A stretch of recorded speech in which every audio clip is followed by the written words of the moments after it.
मानव सभ्यता के इतिहास में कई धर्म अस्तित्व में आए और विलुप्त भी हुए, पर इन सभी धर्मों में एक बात कॉमन थी। ईश्वर, एक ऐसा डिवाइन ऑलमाइटी जिसने इस पूरे ब्रह्मांड और हमारी रचना करी है। धर्म और विज्ञान की सदियों से चली आ रही इस लड़ाई में आज तक ये ठोस रूप से साबित नहीं हो पाया कि क्या एक ईश्वर ने हमें बनाया है। पर चलिए उस घिसे पिटे सवाल को इतिहास में ही छोड़ते हैं और एक नया सवाल करते हैं, क्या हम एक ईश्वर बना सकते हैं?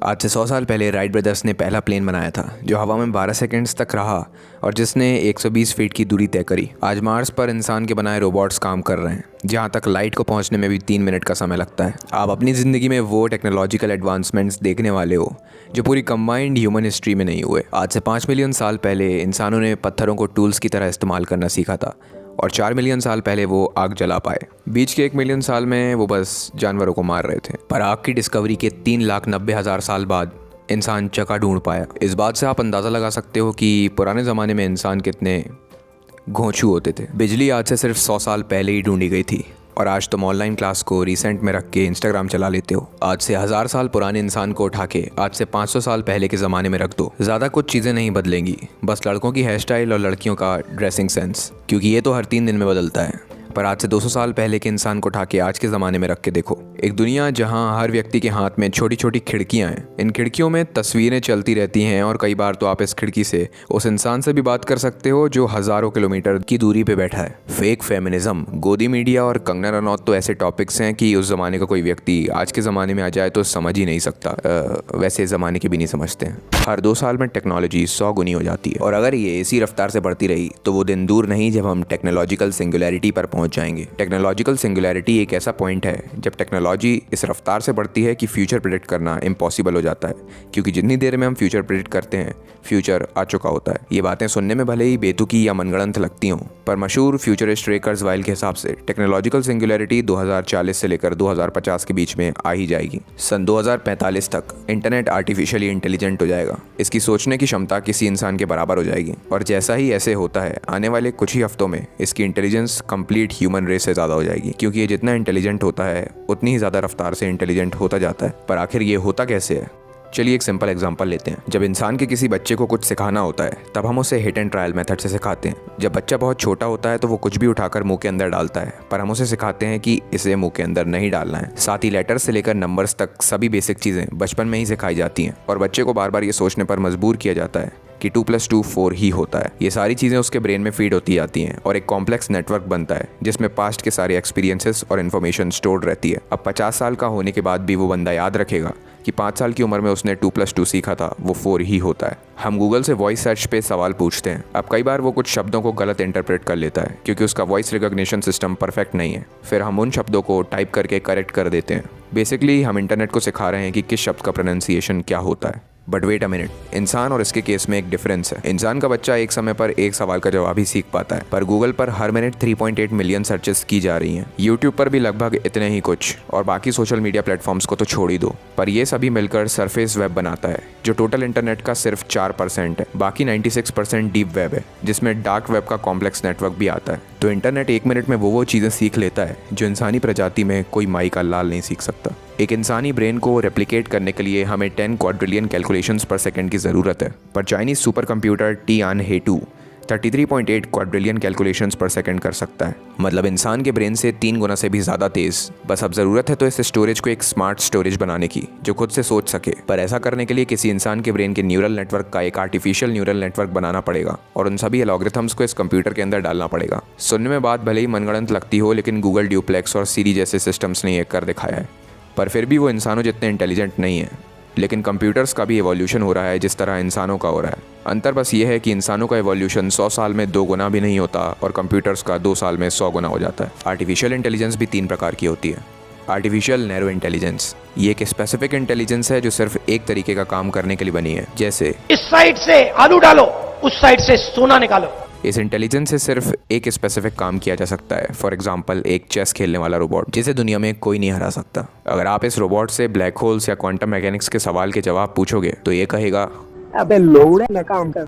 दूसरी प्रकार की आर्टिफिशियल इंटेलिजेंस होती है आर्टिफिशियल जनरल इंटेलिजेंस या AGI। ये एक ऐसा रोबोट होता है जो कि इंसानों की तरह सभी जनरल काम कर सकता है। आप इसको सिंपली एक ह्यूमन का आर्टिफिशियल वर्जन समझ सकते हैं। पर कोई भी AGI बहुत समय तक AGI बनकर नहीं रह सकता, क्योंकि ये कंटिन्यूसली सीखता रहता है और आने वाले कुछ महीनों के अंदर ही ये ASI बन जाता है, that is artificial super intelligence, या आसान शब्दों में भगवान।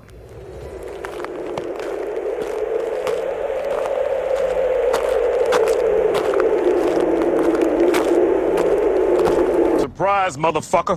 तो अब सवाल उठकर ये आता है कि आर्टिफिशियल सुपर इंटेलिजेंस एक अच्छा भगवान होगा या एक शैतान। इस भगवान के अच्छे या बुरे होने से पहले हमें एक सवाल पूछ लेना चाहिए, क्या इंसान अच्छा है? डेफिनेटली नहीं। इंसान धरती पर सभी जानवरों को मार के खाता रहता है। By the way, I am vegetarian, पहले बता रहा हूँ। इंसान खुद से ही लड़ाई करके इस पूरी धरती को तबाह कर चुका है, और पॉल्यूशन और क्लाइमेट चेंज के बारे में क्या ही बताऊं।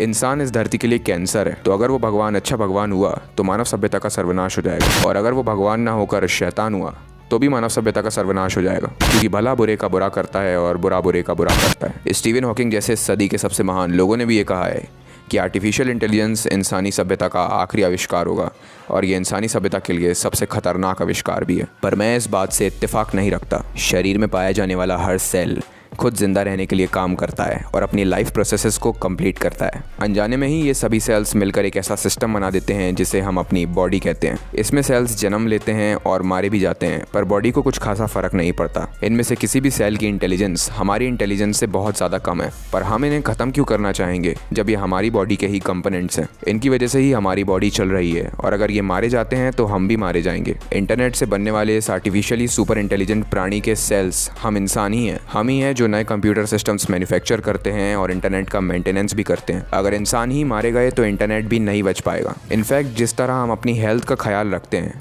उसी तरह इंटरनेट भी हमारा रखेगा, और इसलिए ये ASI वाकई में एक अच्छा भगवान होगा। अब आप अपने सभी सपने अचीव कर सकते हैं, दूसरी गैलेक्सी में ट्रैवल करने से लेकर इमॉर्टैलिटी तक, क्लाइमेटिक चेंजेस को रिवर्स करने से लेकर जेनेटिक प्रॉब्लम्स को जड़ से नष्ट कर देने तक। अब किसी भी वायरस की वैक्सीन ढूंढने में 1 सेकंड से ज़्यादा का समय नहीं लगेगा, या ये भी हो सकता है कि वायरसेस को डायरेक्ट मारने का ही कोई तरीका मिल जाए। इंसानों की सभी प्रॉब्लम्स और क्वेश्चंस के जवाब अब हमें मिल सकते हैं, क्योंकि हमारे पास अब एक ऐसा ईश्वर है जिसकी बुद्धि पूरी ह्यूमन रेस से करोड़ों गुना ज़्यादा है। दुनिया में भुखमरी, बीमारी, करप्शन, सब चीज़ें जड़ से नष्ट। पर इस दुनिया की सभी प्रॉब्लम्स को धीमे धीमे सॉल्व करने से ज़्यादा तेज़ और इफेक्टिव एक और उपाय है, the process of mind uploading. आप खुद के दिमाग को इस आर्टिफिशियली इंटेलिजेंट इंटरनेट की दुनिया पे अपलोड कर सकते हो। अब तुम्हारी सारी फैंटेसीज रियलिटी बन चुकी हैं। जिस भी गेम को खेलना चाहो, जिस भी यूनिवर्स तक ट्रैवल करना चाहो, बिकॉज एंडलेस पॉसिबिलिटीज़ वाले पैरेलल यूनिवर्सेस तुमसे 1 सेकंड की दूरी पे हैं। पर क्या आप एक ऐसी दुनिया में रहना चाहोगे जहाँ पर कोई दुख ना हो, स्ट्रगल का नामो निशान ना हो, और सब चीज़ें आपकी फिंगर टिप्स पे हों?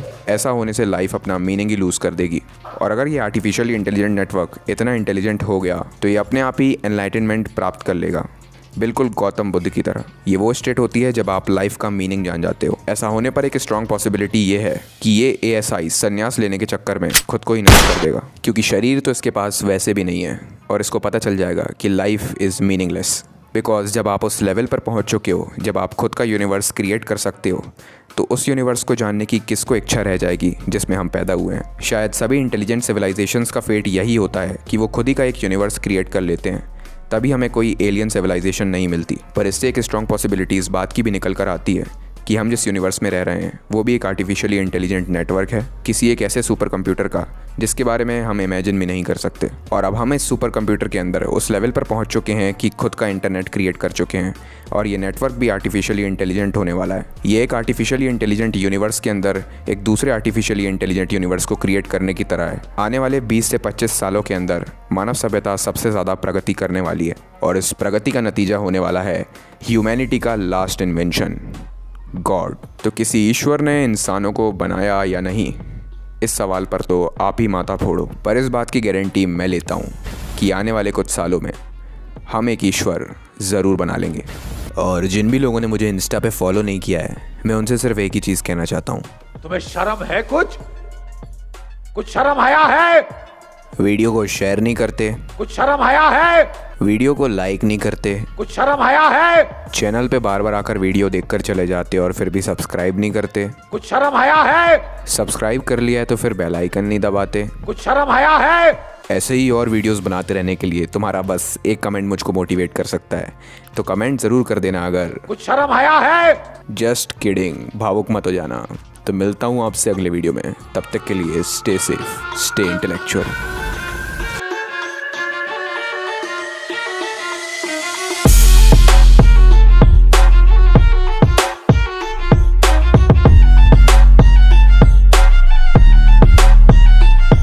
कुछ शर्म आया है।